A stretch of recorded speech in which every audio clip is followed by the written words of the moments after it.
Can I tell you my favorite story about the movie Crossroads? Absolutely, you can. So, I was very young. I was like maybe 8 or 9, something like that. And my mom was bringing me to see Star Wars: The Phantom Menace. But she brought you to Crossroads instead? Stop! No! I'm not kidding. I'm not. Your poor soul. Welcome to the Rom-Com Rewind podcast. Hi, I'm Sarah. And I'm Devin. And like you, I love rewatching movies over and over again.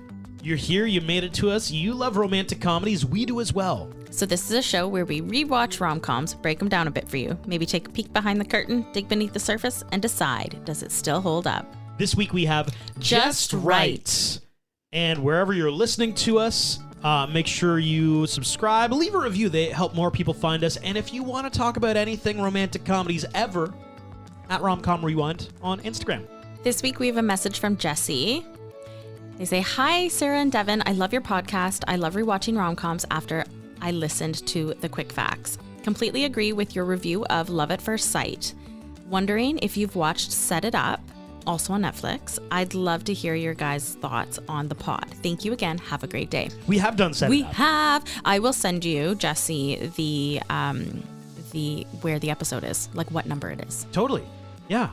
Can I tell you something that's a total sidebar from rom-coms and everything? There's another Jesse, I've got my Facebook open, who shared a video of Britney Spears, and all the thumbnail is just her leaned over towards the camera with her wild hair just like, I think a bikini. It's mostly skin, though. I would say it's like 95%. She cupping her boobs? Yes. Yeah. Yeah, there's a few of those videos, I think. I think all of her videos have that moment. Is that as of late? What's that? Is this as of late? Like, literally, I'm looking at, let me click the like story. a new video, I mean. Yeah. I'm going to click it and find out. Like, I mean, her Instagram and TikTok are wild. Like, it's wild. It's a wild ride. Oh, my gosh. Yes. Like... wow, that's a lot. I mean, I'm all for Britney Spears. Like, loved her growing up, loved her music. Totally in support of Britney Spears. Yeah, it's a wild ride, though. Totally in support of Britney Spears. I watched it. It feels new. She just needs to. Somebody's got to lock down that Instagram account. Okay, guys, like, Jesus, it's something. It's a wild ride. Like, I'm not kidding. I want to support her, and like you hear stories from her memoir, and you're like, wow, like I'm on Britney's team, and then she went through shit. So sometimes I did not read it, and I probably will not read it. And then like, you see her Instagram story, and she's like dancing with knives, and you're like, whoa. And then the next video, there's bandages. Like. You're like, I want to be on your team so bad, Britney. Please stop this. Help us help you. Just Right, with a W, by the way, is not about Britney Spears at all. No, it's not. Speaking of Britney Spears, though, Crossroads, the movie, is coming out on streaming services for the first time ever. We will be doing that movie. Gotta do it. Yes, there is a rom element. I was chatting with one of our listeners, Cody, about it the other day, and really excited about it. I have not seen it since it first came out, so I'm looking forward. Can I tell you my favorite story about the movie Crossroads? Absolutely, you can. So, I was very young. I was like maybe 8 or 9, something like that. And my mom was bringing me to see Star Wars: The Phantom Menace. But she brought you to Crossroads instead? Stop! No! I'm not kidding. I'm not. Your poor soul. We went into the movie theater, and clearly she got her wires crossed. We were just in the wrong one. What? And then, like, all I remember is like these girls driving in a car and it being Britney Spears.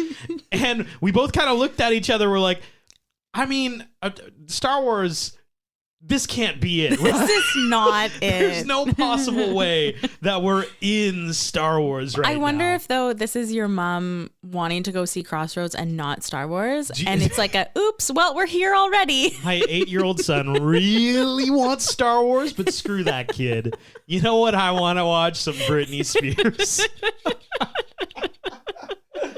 Oh my God, that'll explain so much about my childhood. Oh my God, how many times did this happen to you? Every time a Star Wars movie came out? I don't want to talk about it, okay? Yeah, every Star Wars movie. You went to go see a rom-com, and this is why we're doing a rom-com podcast. I've got a podcast, guys. just kept on happening. I'm like, I'll just make it a thing then. Just Right is a 2010 sports romantic comedy directed by, I hope I pronounced this right, Sana Hamri.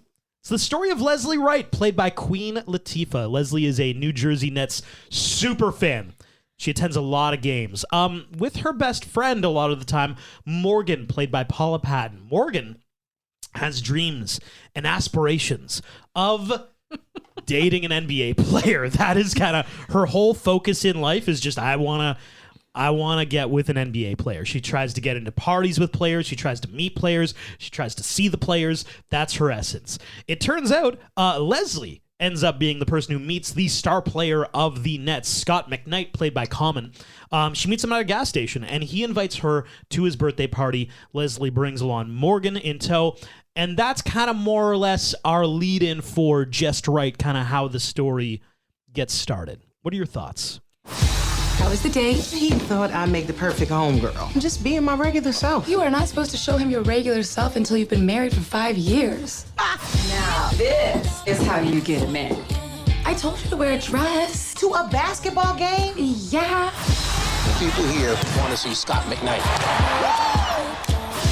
You see Scott McKnight at a gas station? He can't even open up the gas tank until I hooked him up. You got plans Saturday night? What kind of car do you drive? Girl! Happy birthday. I actually really liked this movie. Yeah. I was telling Devin earlier in the week that when I watched it, I just wanted to keep watching. Like, I was so happy to continue this movie, and when it ended, I was just like pleasantly surprised. Like, I didn't know going into this movie, with Queen Latifah and Common, and I mean, they're both great actors. Yep. We hadn't done a Queen Latifah movie in a while, or a Common movie actually. But they're, really by trade, they're musicians, and they went into acting after. And a lot of times that doesn't necessarily work. It works for them. They were really good. And I think the writing, it was a rom-com. Yes, they had the tropes. Yes. But it was kind of a cool take for another, a sports. It was like Fever Pitch, but better.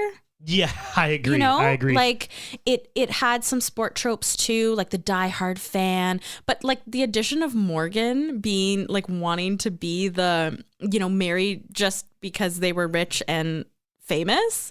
Like, I thought that was kind of funny. You love that angle. I thought that was a funny angle to add to the rom-com. And, you were like, oh my gosh, what's going to happen? Are they going to they get engaged. Oh my God, what's going to happen now? Like, how does Leslie fall in? And, I liked it. It was really fun. It was good. It was a really good movie. I agree. This is a really solid film. I felt like for a lot of those reasons you talk about, it was very grounded in, I thought, a really cool way, because there are some rom-coms that are very magical, very whimsical, very serendipitous. There's some kind of dramatic thing that's happening.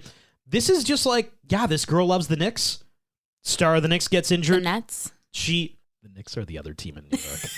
Okay, can I tell you, this movie's a little bit confusing for me because the New Jersey Nets have since moved back to New York, so they are the Brooklyn Nets now. Oh, so you are actually a fan of basketball.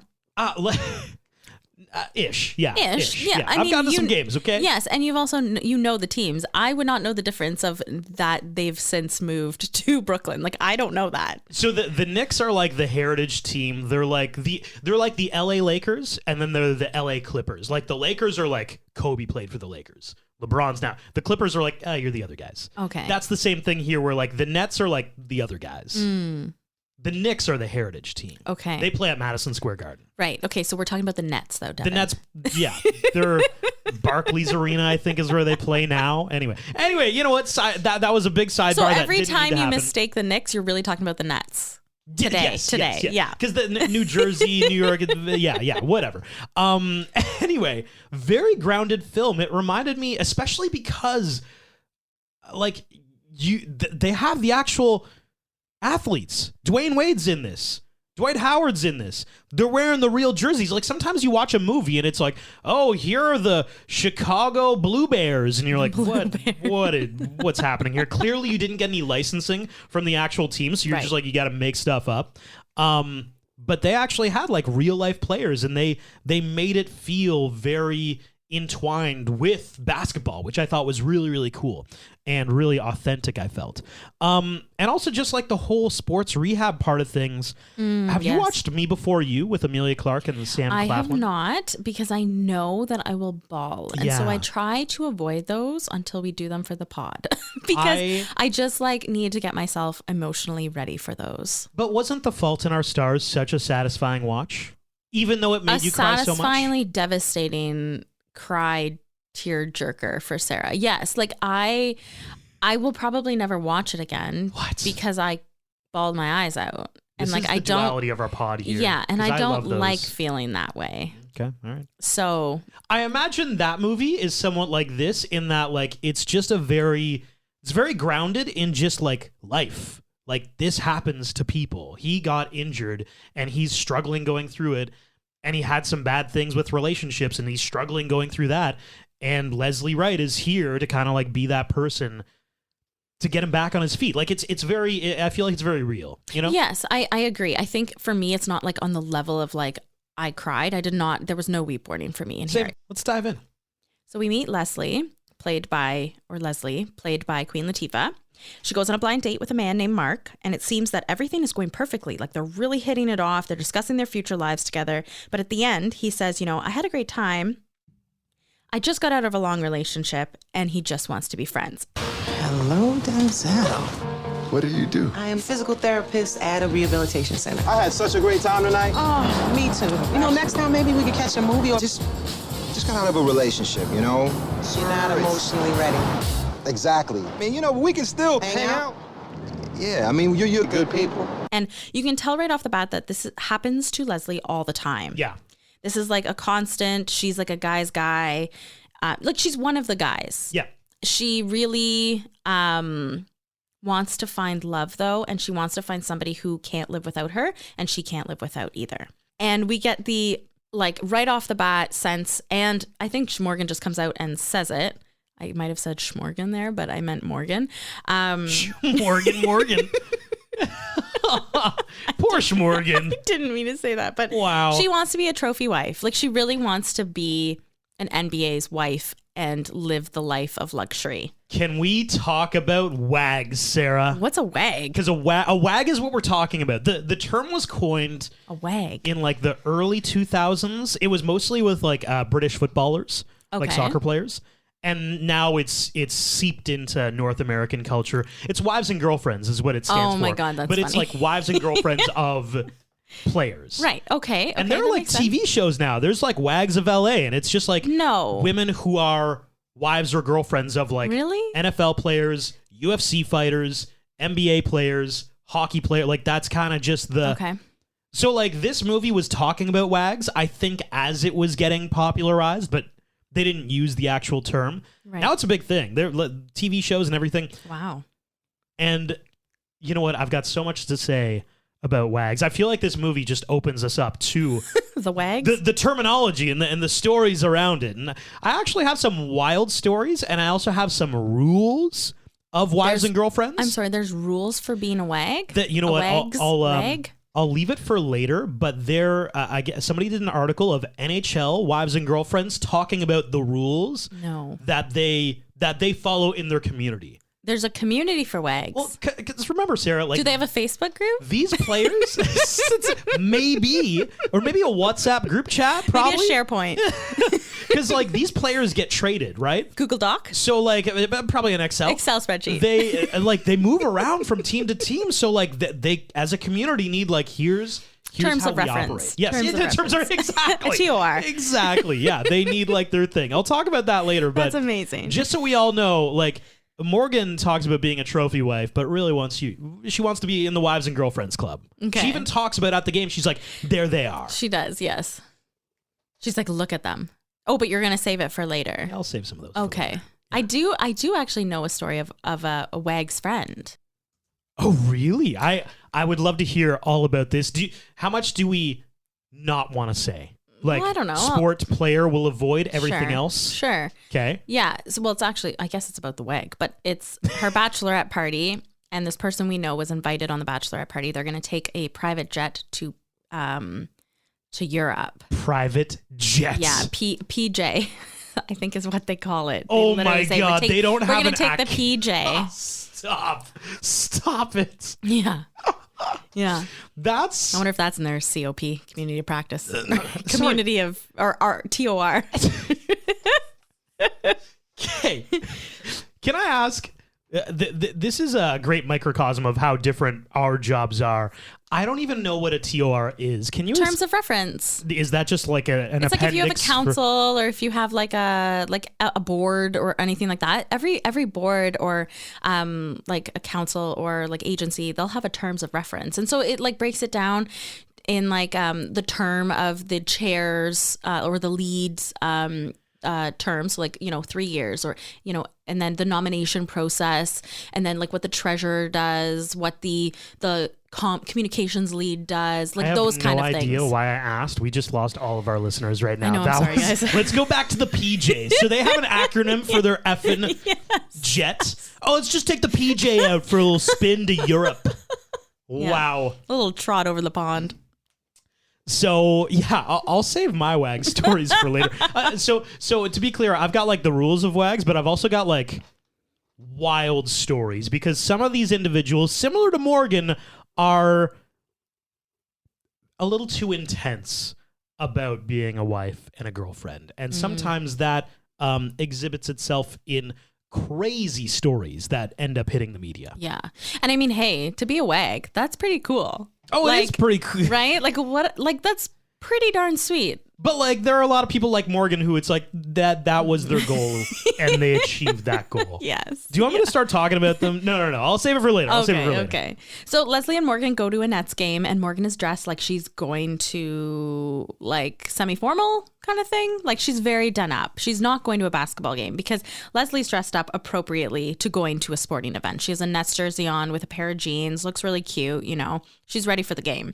After the game, her friend Morgan goes up to a few other girls who I think are also looking to become WAGs, and they're talking about this.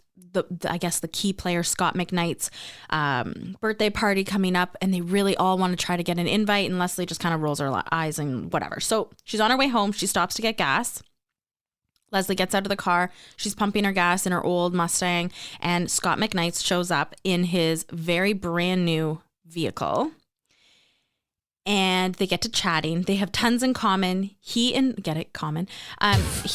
invites Leslie to his birthday party, the one that Morgan couldn't even get into.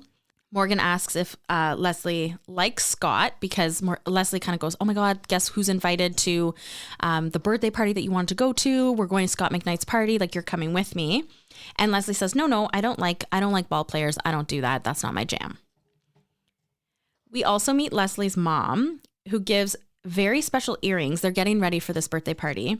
And Leslie's mom has these really special earrings that, Leslie's grandmother met her husband on that night, gives them to Morgan instead of Leslie, which I think hurts her feelings. We get to the birthday party. Scott comes over to see Leslie. They chat. She got him a card with no money in it. They start chatting again, lots in common. While they're talking, Morgan comes up to them and starts talking about how she... But he's not quite the handyman he think he is. Look, girl, I am so sorry, but I can't stay. What? Yeah, I just got a call from Safe Horizon. They need me. Scott, this is Morgan. This is my god sister. We grew up together. Oh, hi. Hey, how Nice you to doing? meet Hey, you can't leave this party. It just got started. I have to. One of the volunteers at the homeless shelter I help out at just called in sick, so it's urgent. If people can't see through that, I don't know what is... so obvious. Come on. You are thinking with something other than your head. A different head. Yeah, most guys do. Yeah. Of course, like it's all a ruse to get the attention of Scott McKnight, to show how great she is and how caring and compassionate she is and how passionate about, helping others. The next day, Leslie is talking to her dad. Her dad has been helping her fix up her fixer-upper house that she just bought, and asks, how the party was. She said it was fun. And he said, did you meet somebody? She's like, yeah, until, he saw Morgan, and then the rest is history. Tells her dad tells her that, you are beautiful. And she's like, I know, but I want somebody, like I'm 35. I want somebody who's going to love me for me and can't live without me. Just as she's leaving the house to go to work, Scott McKnight. Scott comes to her house to find Morgan. While waiting for Morgan, Scott asks Leslie, you know, what do you do? She's like, oh, I'm a chief physical therapist at a rehab center. Morgan comes down all done up, like literally dressed, I don't know, to go for bottomless brunch. Like, I don't know. Is that bottomless brunch vibes that she was bringing to the she's table? I mean, I don't know. Are you going out to dinner at 9 in the morning? Probably not. Maybe some bottomless brunch. Well, there's a whole thing about how she's getting ready and doing her makeup. And honestly, like, Morgan is such a disingenuous person this whole movie. She's the villain. Like she's Morgan. the villain. But at the end, like, I think we're made to think like, oh, Morgan's actually good. It's like, no, she actually sucks for 98% of this movie. So I don't like her. Yeah. I'm sorry. Anyway, keep going. So Morgan comes down all done up and he asks her to have dinner with him. She at first says no. And then, of course, he convinces her. They go from dinner to dating, and now she's sitting in the player's wife section with the wags for games. Leslie even finds her photos in a magazine. So their relationship over the next 3 months has gone very quickly. She is officially a wag now. She is in the Wives and Girlfriends Club. Okay. Which I thought would be a great time to. So because of this, I was like, you know, I gotta learn more about this. There's so many shows. Like I said, Wags LA. There's an Apple TV show literally just called Wags. Wow. It's like a whole thing. Oh, Wags Atlanta TV series back in Wags 2018. Atlanta. There's so many of these. So I thought, what are the wildest stories of wives of pro athletes? Okay, let's hear them. And there were some that got a little bit dark, and I just avoided those because I want this to be a fairly light list. Some of them are crazy. Like, think about like the people who Morgan might have been associating herself with while trying to date an athlete. And also the flip side is consider how unique athletes are, especially in terms of their personality and maybe some of the choices they make. Strange individuals, I can only imagine. Starting with, and it pains me to talk about this person, but Wayne Gretzky's own wife, Janet Jones. Janet Jones. Was an actress and former dancer. Oh. A lot of former dancers on these lists, by the way. Exotic dancers? Okay. It says dancers. You decide what that means. How about that? Okay. They got married back in 1998. And Janet and Wayne actually were able to keep their marriage away from a lot of controversy until February of 2006, when Janet Jones, along took the with stage again. Sorry. Wow. I'm kidding. When Janet Jones, along with several other NHL players, were alleged to have been involved in a sports gambling ring in New Jersey. Oh my God. She was placing bets. And JJ, what are you doing? And here's the thing. Specifically, it didn't violate any rules for her. But then a lot of people were like, listen, your husband is an NHL player and you're placing bets on games. Oh. He could potentially be throwing said games. Yes, that is a conflict of interest. Oh, right. Is that back to Judge Sarah's here? You know what? Judge Sarah can rule on each one of these. No charges were ever filed against the couple. I'm sure they weren't. But everybody was kind of like, ooh, that's a bad look for Janet Jones. They're still happily married, actually, with 5 children. Good for JJ and Wayne. Good for JJ and Wayne. This one. That is wild, though. That's insane. Okay. Gets even more wild. Oh, That's only the tippity top of the iceberg. Crystal Taylor. So, Dallas Mavericks star Dirk Nowitzki. One of the most celebrated NBA stars back in like the mid-2000s and early 2010s, let's say. He was once engaged to a woman named Crystal Taylor, only to find out, along with the rest of the world, that she had once pled guilty to 2 counts of forgery and 2 counts of felony stealing. Oh. When they started dating and got engaged, she was on probation and he didn't even know. No. And she was arrested for failing to check in with her probation officer. Oh. Her excuse for missing that was that she was alone and broke. And they were like, you're dating this guy. I was just about to say, you're dating... I gotta imagine you have a little bit of cash. What year was this? This was in 2006. There are still payphones. There are still yeah. There are still payphones available.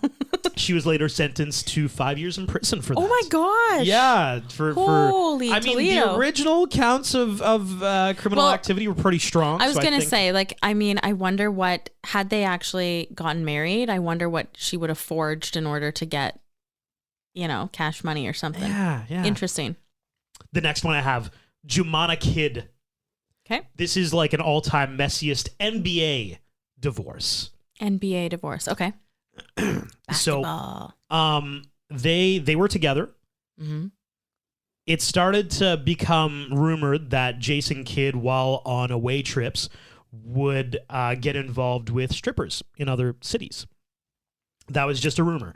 In 2006, however, Jumana had her son steal Jason Kidd's phone from the locker room at a game. Oh my gosh. So his son goes into his locker room, grabs his phone.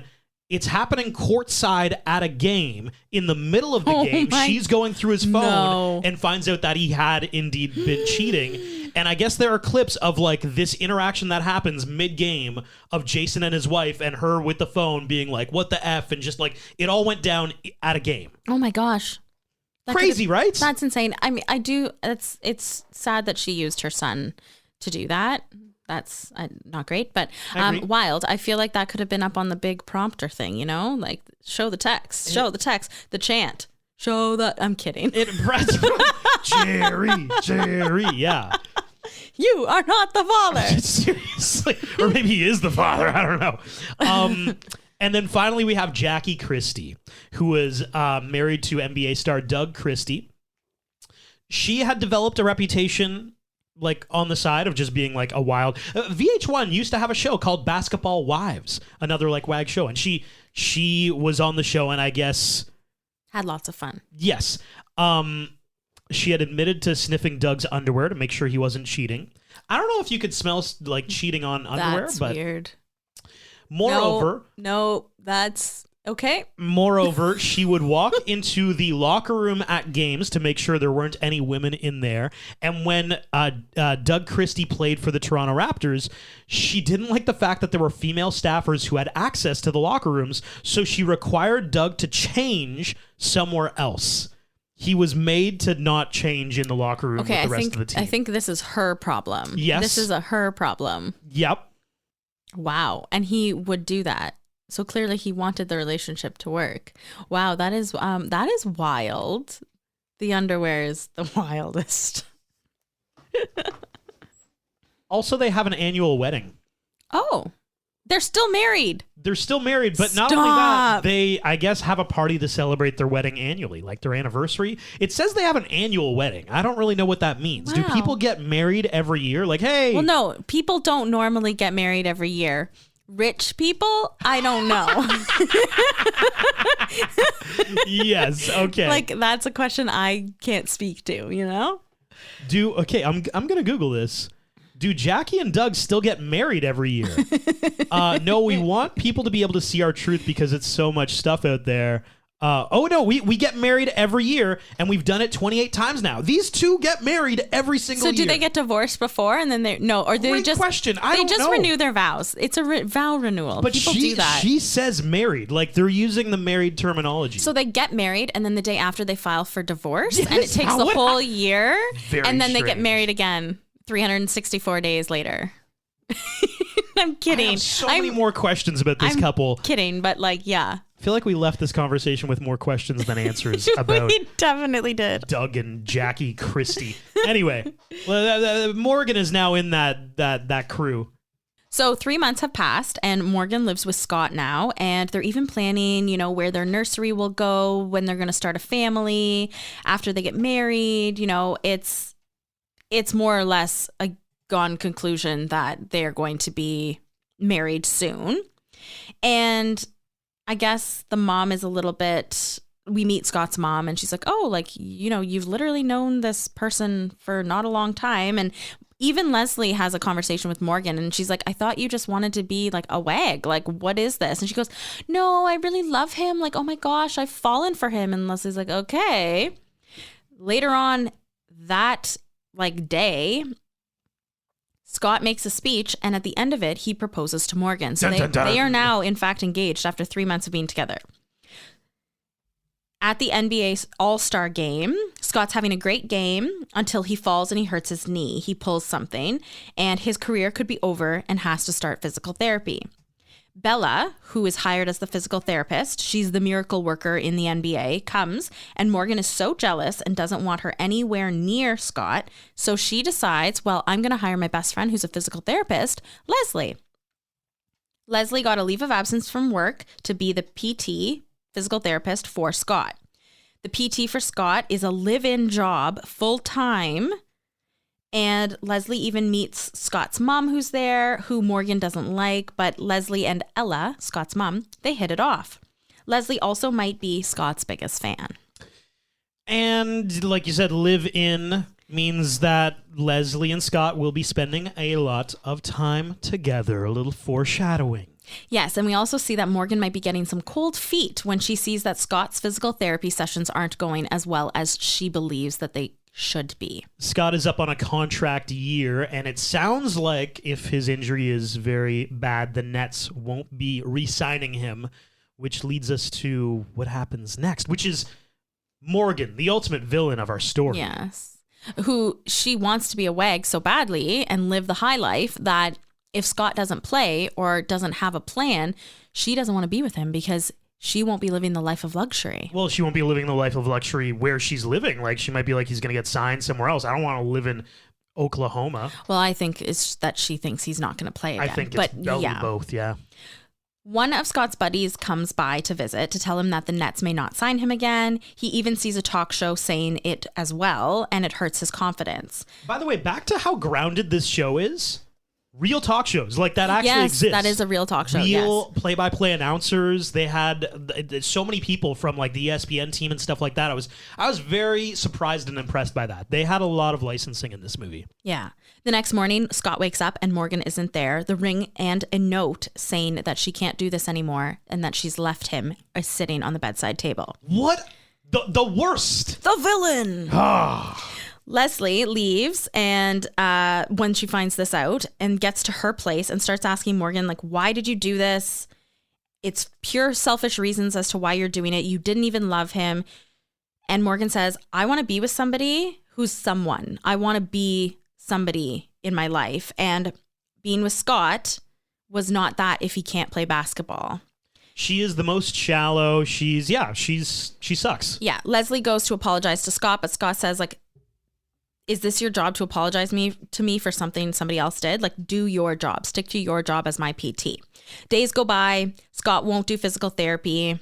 But meanwhile, Leslie, being the proactive individual that she is studying his injury to try to make sure that he can get back to playoffs in time to be again signed with the Nets. Finally, Leslie goes in to Scott's bedroom with an ice bucket to get his butt moving. She brings him to his old stomping ground where he used to play basketball and practice all the time, and all the kids playing spot him and come over and give him support and confidence that he needs to get back into PT and get back on the court just in time for playoffs. A really nice turning point in our movie. You can tell. I liked that. You can tell that Common is... You can tell that Scott McKnight... I mean, he's Common, right? He is, yeah.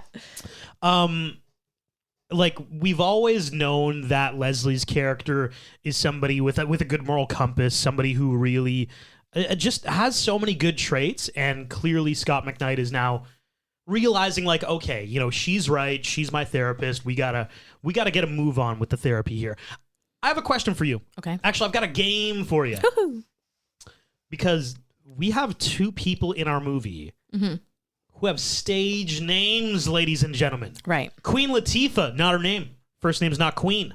Common, obviously, not his name. No, not his full name. So I have for you, this is a rare happenstance when our two main characters take stage names. Okay. I have for you, I didn't come up with a name ahead of time, the Rom-Com Rewind stage name Bonanza. Bonanza. I will hit you with the name of a common celebrity, somebody who we know. Okay. And a lot of them are musicians who use stage names. I'm going to tell you their stage name, and I'm going to give you three options for what the real name could be. Okay, thank you. Yes, I am bad at these games. Let's start with Queen Latifah. All right. Is she Quinella Rhodes? Is she Stacey Jane Rhodes? Or is she Dana Elaine Owens? What is her real name? Dana Elaine Owens. Correct, Sarah. Yes. Oh, good job. Bono of U2. Okay. His name's not Bono. Fun No, fact. no. No. Is it Paul David Hewson? Is it John Ronald Smith? or is it Steve Richard Watson? It's John Ronald Smith. Incorrect. Oh, dang. Is unfortunately. it the first one? Paul David Hewson. Yeah, I was going to guess the first one. Should have gone with my gut. Slash. Oh, what? Lead guitarist of. It's not his name? That's not Slash. Not his given name. You wouldn't believe it. Dang. Guitarist for Guns N' Roses. Yeah. Is his actual name David Ryerson? Is his actual name Saul Hudson? Or is his actual name Xavier Reeve? Saul Hudson. Correct, Sarah. Woo! Whoa, you're good at this. 2 for 3. Natalie Portman. Okay. That actually isn't her name. Mm-hmm. It's not her first name. It's not her last name. Is her name Rita Natalia Potzman? Is it Andrea Patty Manello? Or is it Netta Lee Hirschlag? It's oh, that's tough. it's the first or the third. Okay. Wow, Andrea Patty Manello, not in. No. Okay. I'm going to go the first one. Incorrect, It's the unfortunately. third one? It was the last Dang, one. yes. Netta Lee Hirschlag is her actual name. Okay, next we have Little Bow Wow. Little Bow Wow. Fun fact, that's not his given name. Okay. The first name Little, last name Bow Wow, hyphenated. Bow That's Wow. not his name. His name is either Shad Gregory Moss, Benjamin Wright, with a W, just like this, or Quincy Ross Bing. Oh my God. Is it the first one? Yes, you're correct. Yes. Okay. Yeah. Yeah, because he was in Tokyo Drift, right? Oh, yeah, he was. Yeah. Yeah. And I think I really liked that movie. I don't know why. Just a big fan of Tokyo Drift. Not a single other Fast and the Furious movie, but Tokyo Drift gets me. No, that was the third one. I did like the first and second one, but I really liked Tokyo Drift. I think the soundtrack really got me. Anyway, and I think I liked the character in it too, like the main so character. you remember from that movie, like, His his name. name's Shad. I just remember, I don't know, and he had a big Hulk vehicle, like that's what it was, like Hulk green, and he had like a Hulk's punch in it. Wow. Yeah. Anyway, You I have watched. really remember this I have movie. watched that movie many times. It's like that's a weird fun fact about Sarah. My other favorite thing about Little Bow Wow is that eventually he just changed it to Bow Wow, as if that's going to be the big rebrand for Little Bow Wow. Well, like, I you mean, know what? he Call grew me just Bow Wow He now. grew up, right? Like, Yeah, got to drop the little. Like, Yeah. okay, all right. Next up, we have Marilyn Monroe. Fun fact: that's not her name. Is her name Mary Ann Richardson? Is it Gwendolyn May Hawkinson? Or is it Norma Jean Mortensen? oh my God. Weird freaking names here. I think it's Gwendolyn. Incorrect. It's the third one, right? Norma Jean Yeah. Mortensen. I was gonna say it's the second or third one. So yeah. Portia de Rossi. Not her Okay. name. Fun fact. Oh. Is it Amanda Lee Rogers? Is it Winona Pastor? Or is it Christiane Erica Wright? It's the first one. Yeah, it is the first one. Good job. Thank you. You're actually not bad at this. Yeah, because you give me the options. If you asked me to guess this would be an awful game. Well, Lady Gaga, you might be able to get. Because I feel like I've heard. Stephanie. Her first name's Stephanie. You're right. Yes. Yes. Stephanie, Joanne, Yeah. Angelina, And Germanata. yeah, Joanne is the name of an album that she did. Not an album, a song. Well, you are correct. And that is our game. Oh, I didn't okay. look up Common's actual name. Do you think you can guess it? I'll try. Sure. How about her? Oh, like I'm not gonna guess it. You got to give me like. Well, I don't have 3 options. Okay, I'm gonna go with. What does he look like? He does kind of look like what his name is. That's helpful. Yeah, I think it is. He is very much that. Okay, tell me what it is. Lonnie. Lonnie. Lonnie's he his does first look name. like a Lonnie. That's what I'm saying. He kind I of like looks like it a though. Lonnie. Like I like it. Like Lonnie. Lonnie. I like it. So we have to cue the montage of Scott playing basketball and doing drills and doing all the PT things to get back into the game. Classic rom-com montage. Yes, Scott even tells Leslie she couldn't do this or that she could do this for other NBA players like full time. She could make a job out of it. We also find out that Leslie has named her car Eleanor, and it's a beat up old Mustang, and there's a dent in it, but she has to keep the dent because it means sentimental like value to her. The two of them, Scott and Leslie, seem to be getting closer together. They seem to be getting closer. They have tons in common still, you know. He asks subtly if she's single, and she says yes, she is. And he's like, how? You're funny, you're smart, you're great, you're attractive. Like, why are you single? And she says she hasn't found what she's looking for, the one that she can't live without. She then comes down with, I don't know, probably a really bad cold, and he starts taking care of her. It's very cute. We had to see some, I guess, affection from his end toward her. Turns out that the secret room that we kind of see at the very beginning of the movie, Morgan kind of talks about it and she's like, oh, like, hopefully he's not into anything weird because it's a secret room and it's locked. It turns out that it's a piano room. Yeah. That he goes there to play piano. She goes in and she sings with him while he plays. He has a game the following day, and this is why he's up in the middle of the night. It's like 3 a.m. because he's nervous that he's going to fail. This is his first game back. It's been 8 weeks. Leslie gives him a pep talk, and they even share a moment where they almost kiss. Oh, it was so close. Fast forward to the game. He's having a hard go and a hard time really just... Trusting himself. Yeah, trusting himself, trusting his knee. Yeah, and Leslie goes and gives him another pep talk, tells him he can do it, and he goes back into the game a changed man.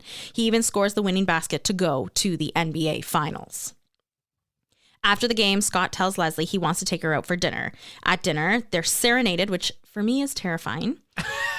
But like, would we call Sarah it? all time hates that. Oh my God. That is her worst I mean, nightmare. I actually looked at it and I was like, okay, this could be a personal concert instead of a serenade, like a personal concert. Cause like they kind of weren't looking at them all the time. It's the eye contact for me that like really creeps me out. Anyway, they get back to the house and she kisses him.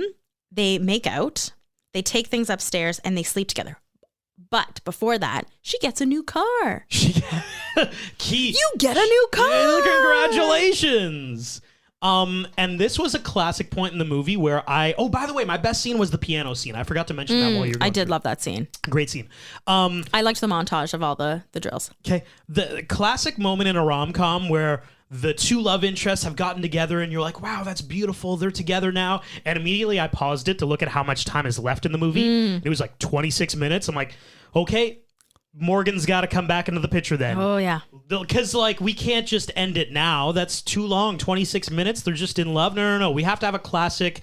And now the male love interest goes back to doing classic something. climax. A classic regression, I guess, from the male character until he has an epiphany.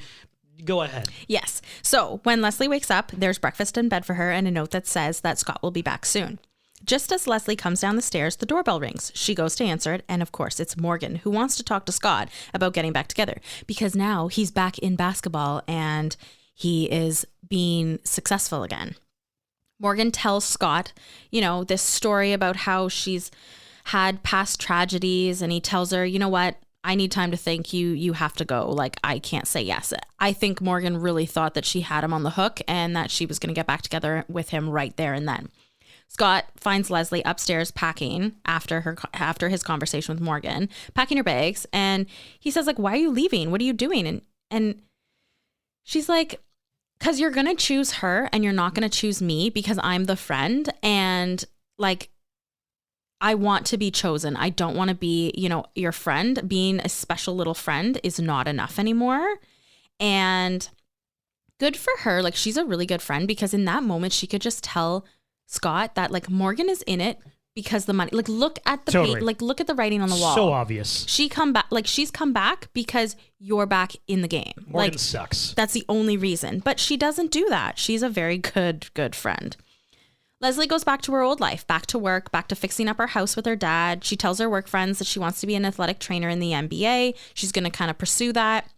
Scott and Morgan are back together. They're going out for dinner again. She's shopping.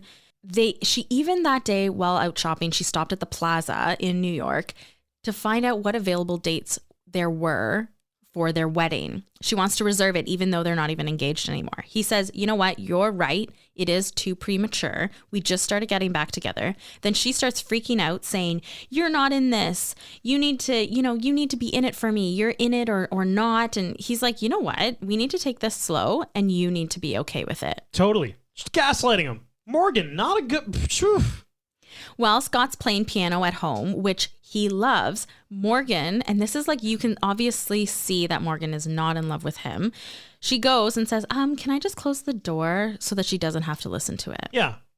Leslie starts getting phone calls about being an NBA trainer for a whole bunch of teams. She has 5 offers, one of which is with the Nets.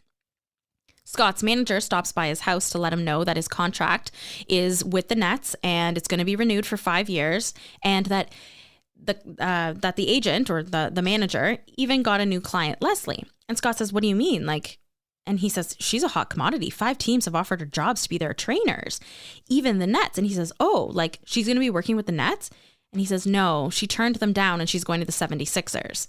And Scott's disappointed in this. But it's like, well, like why? Why are you disappointed? This is the life that you wanted, isn't it? So Leslie is headed to go to the 76ers headquarter office and for a tour.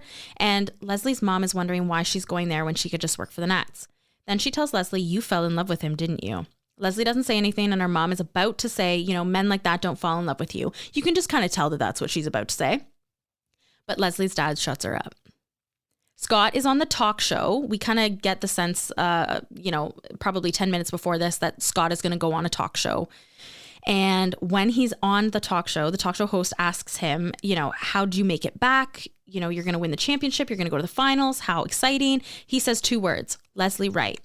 He goes on to say, you know, she saw something in him that he didn't even see in himself, that she believed in him and he wouldn't be there without her, that she's special. And then he gets up, takes off his mic and says, I have someplace to be. So dramatic. I got to go do something.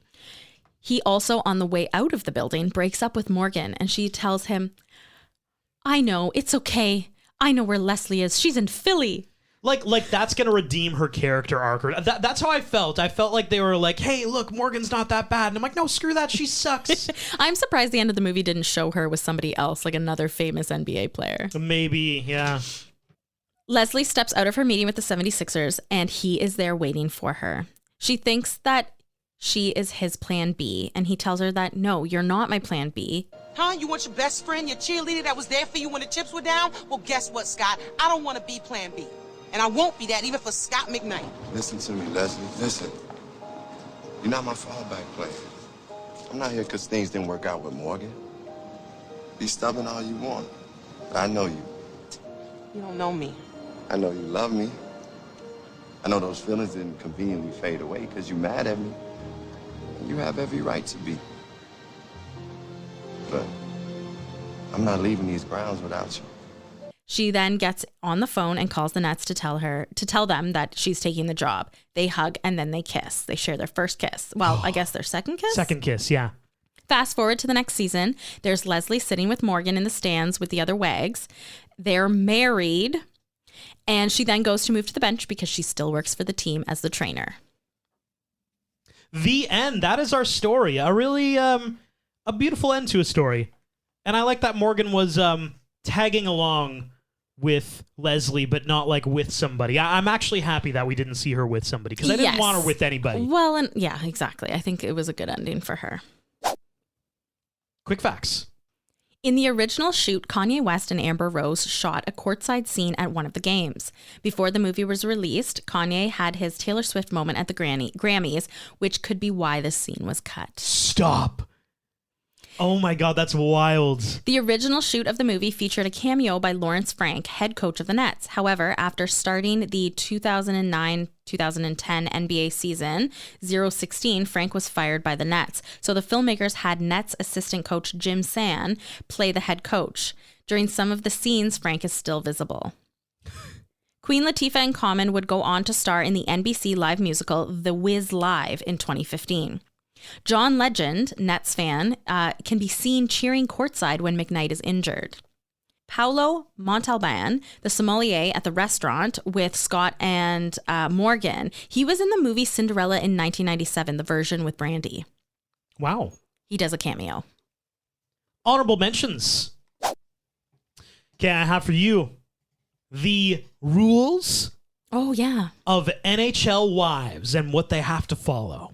So this was published back in 2018. Okay. And I guess that they asked a bunch of like wives of NHL players, like what kind of goes on in your community? What's the world like?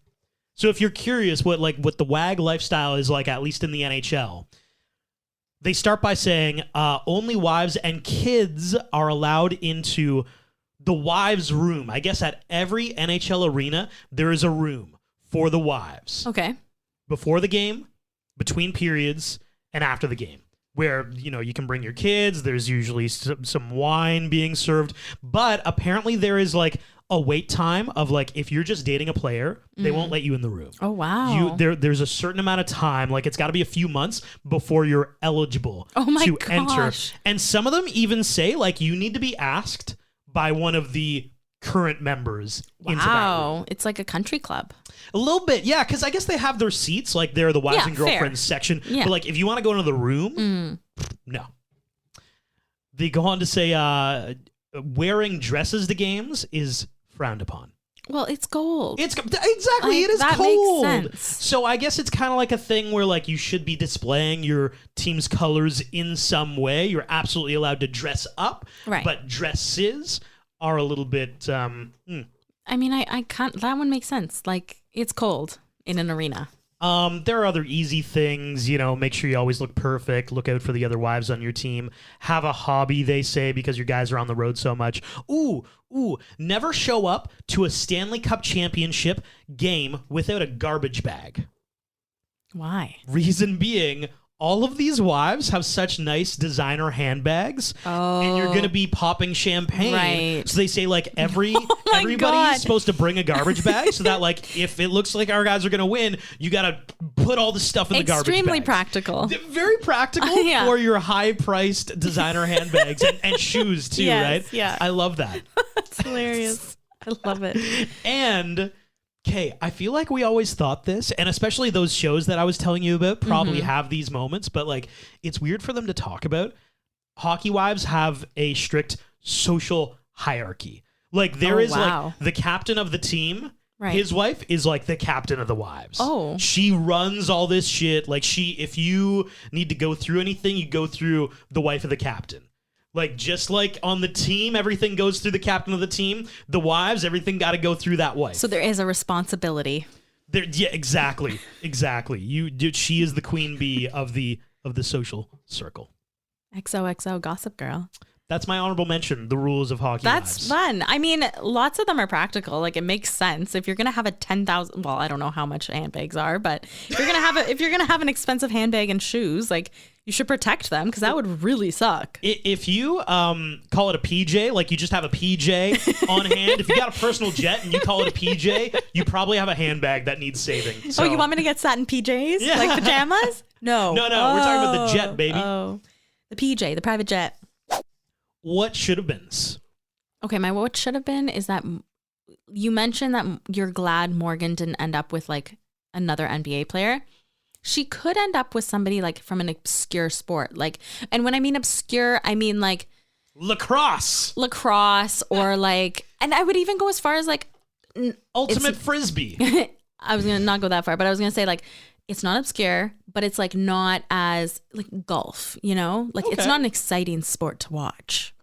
But there she is cheering beside in her caddy outfit, but not actually caddying. You don't think golf is exciting? It's not exciting to watch. I like golfing. I do golf, but I don't like to watch golf on television. It is extremely boring. Okay, wild, like connecting NASCAR. NASCAR, there you go. That's who she... Wild connecting the threads of this story. We talked about Janet, who is Wayne Gretzky's wife, JJ. Yeah.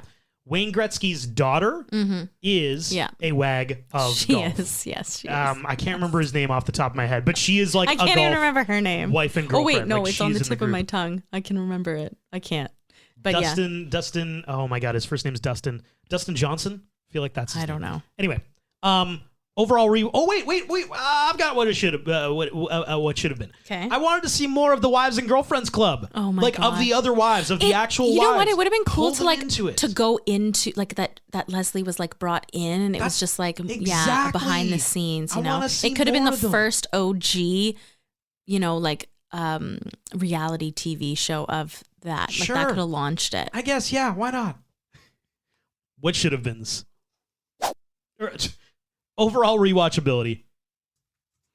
Okay, my rewatchability is as follows. Chemistry 4, storyline 3.9, thirst factor 3, imagination 3.8, soundtrack 4, cheese 3 for an overall score of 3.61.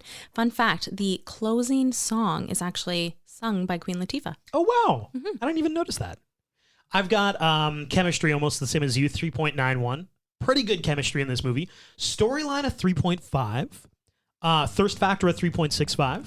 Imagination of 4.45, though. The imagination in this movie is pretty cool. I'm racking my brain of other movies like this. Trainwreck with Amy Schumer is a little bit similar in that the love interest is like a sports orthopedic surgeon. And there are a few like Right. LeBron Jameses. So like it kind of feels similar, but it's not quite the same. This one was first. Yes, this one was first. And very interesting movie. Soundtrack of 3.5. Cheese a 3.5. That's an overall score for me of 3.75 out of 5.